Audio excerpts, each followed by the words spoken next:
राम राम राम राम राम राम राम राम राम नारायण नारायण। यतः प्रवृत्तिर्भूतानां येन सर्वमिदं ततम् स्वकर्मणा तमभ्यर्च्य सिद्धिं विन्दति मानवः। 46वां श्लोक। जिस परमात्मा से संपूर्ण प्राणियों की उत्पत्ति होती है और जिससे यह संपूर्ण संसार व्याप्त है, उस परमात्मा का अपने कर्मों के द्वारा पूजन करके मनुष्य सिद्धि को प्राप्त हो जाता है। व्याख्या। यतः प्रवृत्तिर्भूतानां येन सर्वमिदं ततम्।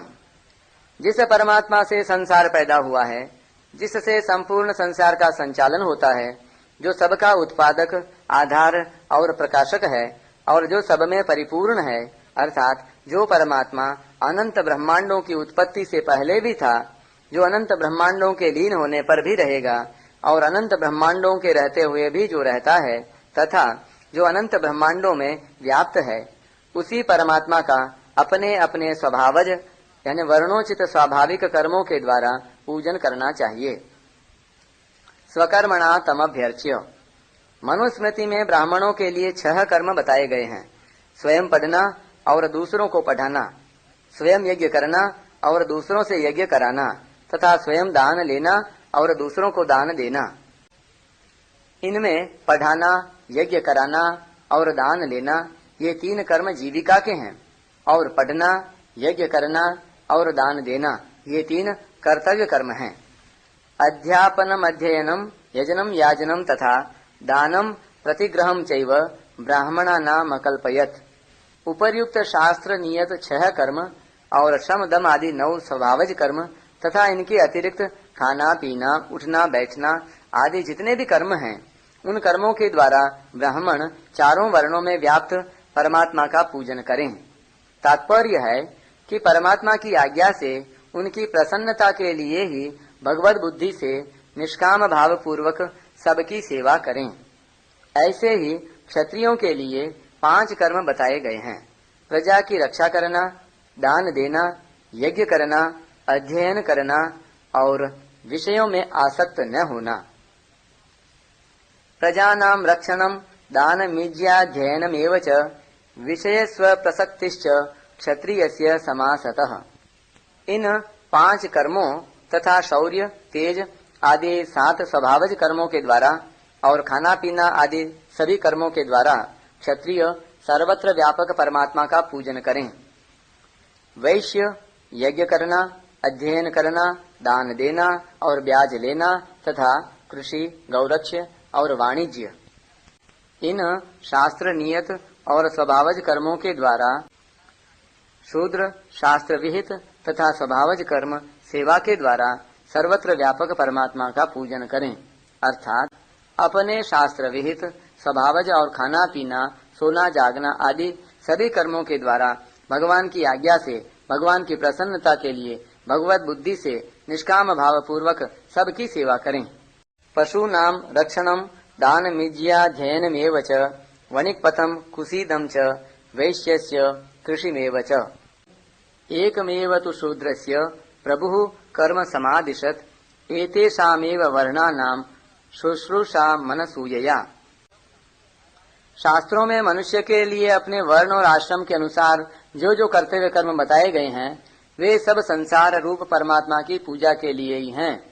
अगर साधक अपने कर्मों के द्वारा भाव से उस परमात्मा का पूजन करता है तो उसकी मात्र क्रियाएं परमात्मा की पूजा हो जाती हैं। जैसे पितामह भीष्म ने अर्जुन के साथ युद्ध करते हुए अर्जुन के सारथी बने हुए भगवान की अपने युद्ध रूप कर्म के द्वारा बाणों से पूजा की। भीष्म के बाणों से भगवान का कवच टूट गया, जिससे भगवान के शरीर में घाव हो गए और हाथ की अंगुलियों में छोटे छोटे बाण लगने से अंगुलियों से लगाम पकड़ना कठिन हो गया। ऐसी पूजा करके अंत समय में शरशैया पर पड़े हुए पितामह भीष्म अपने बाणों द्वारा पूजित भगवान का ध्यान करते हैं। युद्ध में मेरे तीखे बाणों से जिनका कवच टूट गया है, जिनकी त्वचा विछिन्न हो गई है, परिश्रम के कारण जिनके मुख पर स्वेद कण सुशोभित हो रहे हैं, घोड़ों की टापों से उड़ी हुई रज जिनकी सुंदर अलकावली में लगी हुई है, इस प्रकार बाणों से अलंकृत भगवान कृष्ण में मेरे मन बुद्धि लग जाएं। युधि तुरग रजो विधूम्र विश्वक कच लुलित श्रम वार्य अलंकृतास्ये मम निशित शरीर विभिद्यमान त्वचि विलसत कवचे सुकृष्ण आत्मा। लौकिक और पारमार्थिक कर्मों के द्वारा उस परमात्मा का पूजन तो करना चाहिए, पर उन कर्मों में और उनको करने के कारणों उपकरणों में ममता नहीं रखनी चाहिए। कारण कि जिन वस्तुओं क्रियाओं आदि में ममता हो जाती है, वे सभी चीजें अपवित्र हो जाने से पूजा सामग्री नहीं रहती, अर्थात अपवित्र फल फूल आदि भगवान पर नहीं चढ़ते। ममता मल जरी जाए। इसलिए मेरे पास जो कुछ है वह सब उस सर्वव्यापक परमात्मा का ही है। मुझे तो केवल निमित्त बनकर उनकी दी हुई शक्ति से उनका पूजन करना है।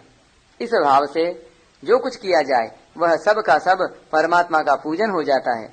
इसके विपरीत उन क्रियाओं वस्तुओं आदि को मनुष्य जितनी अपनी मान लेता है, उतनी ही वे अपनी मानी हुई क्रियाएं वस्तुएं अपवित्र होने से परमात्मा के पूजन से वंचित रह जाती हैं।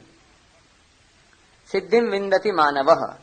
सिद्धि को प्राप्त होने का तात्पर्य है कि अपने कर्मों से परमात्मा का पूजन करने वाला मनुष्य प्रकृति के संबंध से रहित होकर स्वतः अपने स्वरूप में स्थित हो जाता है।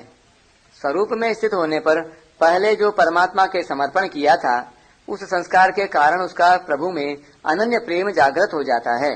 फिर उसके लिए कुछ भी पाना बाकी नहीं रहता। यहाँ मानवः पद का तात्पर्य केवल ब्राह्मण, क्षत्रिय, वैश्य, शूद्र और ब्रह्मचारी, गृहस्थ, वानप्रस्थ, सन्यास इन वर्णों और आश्रमों आदि से ही नहीं है, प्रत्युत हिंदू, मुसलमान, ईसाई, बौद्ध, पारसी, यहूदी आदि सभी जातियों और संप्रदायों से है। किसी भी जाति संप्रदाय आदि के कोई भी व्यक्ति क्यों न हो, सब के सब ही परमात्मा के पूजन के अधिकारी हैं, क्योंकि सभी परमात्मा के अपने हैं। जैसे घर में स्वभाव आदि के भेद से अनेक तरह के बालक होते हैं, पर उन सब की माँ एक ही होती है, और उन बालकों की तरह तरह की जितनी भी क्रियाएं होती हैं, उन सब क्रियाओं से माँ प्रसन्न होती रहती हैं, क्योंकि उन बालकों में माँ का अपनापन होता है। ऐसे ही भगवान के सम्मुख हुए मनुष्यों की सभी क्रियाओं को भगवान अपना पूजन मान लेते हैं और प्रसन्न हो जाते हैं। इसी अध्याय के 70वें श्लोक में भगवान ने अर्जुन से कहा है कि कोई भी मनुष्य हम दोनों के संवाद का अध्ययन करेगा, उसके द्वारा मैं ज्ञान यज्ञ से पूजित हो जाऊंगा। इससे यह सिद्ध होता है कि कोई गीता का पाठ करे, अध्ययन करे, तो उसको भगवान अपना पूजन मान लेते हैं। ऐसे ही जो उत्पत्ति विनाशशील वस्तुओं से विमुख होकर भगवान के सम्मुख हो जाता है, उसकी क्रियाओं को भगवान अपना पूजन मान लेते हैं।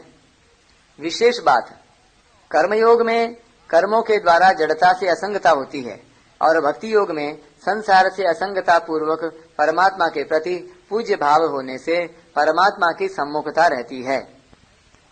कर्मयोगी तो अपने पास शरीर, इंद्रियां, मन, बुद्धि आदि जो कुछ संसार का जड़ अंश है, उसको स्वार्थ, अभिमान, कामना का त्याग करके संसार की सेवा में लगा देता है। इससे अपनी मानी हुई चीजों से अपनापन छूटकर उनसे सर्वथा संबंध विच्छेद हो जाता है, और जो स्वतः स्वाभाविक असंगता है वह प्रकट हो जाती है। भक्त अपने वर्णोचित स्वाभाविक कर्मों और समय समय पर किए गए पारमार्थिक कर्मों के द्वारा, यानी जप ध्यान आदि के द्वारा संपूर्ण संसार में व्याप्त परमात्मा का पूजन करता है। इन दोनों में भाव की भिन्नता होने से इतना ही अंतर हुआ कि कर्मयोगी की संपूर्ण क्रियाओं का प्रवाह सबको सुख पहुंचाने में लग जाता है, तो क्रियाओं को करने का वेग मिटकर स्वयं में असंगता आ जाती है, और भक्त की संपूर्ण क्रियाएं परमात्मा की पूजन सामग्री बन जाने से जड़ता से विमुखता होकर भगवान की सम्मुखता आ जाती है और प्रेम बढ़ जाता है। भक्त तो पहले से ही भगवान के सम्मुख होकर अपने आप को भगवान के अर्पित कर देता है। स्वयं के अनन्यता पूर्वक भगवान के समर्पित हो जाने से खाना पीना, काम धंधा आदि लौकिक और जप ध्यान, सत्संग, स्वाध्याय आदि पारमार्थिक क्रियाएं भी भगवान के अर्पण हो जाती हैं। उसकी लौकिक पारमार्थिक क्रियाओं में केवल बाहर से भेद देखने में आता है, परंतु वास्तव में कोई भेद नहीं रहता। कर्मयोगी और ज्ञान योगी ये दोनों अंत में एक हो जाते हैं। जैसे कर्मयोगी कर्मों के द्वारा जड़ता का त्याग करता है, अर्थात सेवा के द्वारा उसकी सभी क्रियाएं संसार के अर्पण हो जाती हैं और स्वयं असंग हो जाता है, और ज्ञान योगी विचार के द्वारा जड़ता का त्याग करता है, अर्थात विचार के द्वारा उसकी सभी क्रियाएं प्रकृति के अर्पण हो जाती हैं और स्वयं असंग हो जाता है। तात्पर्य है कि दोनों के अर्पण करने के प्रकार में अंतर है, पर असंगता में दोनों एक हो जाते हैं। ऐसे तो संसार से असंग होना कर्मयोग, ज्ञान योग और भक्ति योग अध्याय के 11वें श्लोक में संगम त्यक्त्वा पदों से कर्मयोगी को संग रहित होने के लिए कहा गया है। 18वें अध्याय के 26वें श्लोक में यह पद से ज्ञान योगी को संग रहित होने के लिए कहा गया है, और 11वें अध्याय के 55वें श्लोक में संग वर्जित पद से भक्ति योगी को संग रहित होने के लिए कहा गया है। इस असंगता में कर्मयोगी और ज्ञान योगी दोनों स्वतंत्र हो जाते हैं। उनके लिए किंचन मात्र भी कर्मों का बंधन नहीं रहता। केवल कर्तव्य पालन के लिए ही कर्तव्य कर्म करने से कर्मयोगी के संपूर्ण कर्म लीन हो जाते हैं और ज्ञान रूप अग्नि से ज्ञान योगी के संपूर्ण कर्म भस्म हो जाते हैं। परंतु इस स्वतंत्रता में भी जिसको संतोष नहीं होता, स्वतंत्रता से जिसको उपरति हो जाती है, उसमें भगवत कृपा से प्रेम प्रकट हो सकता है।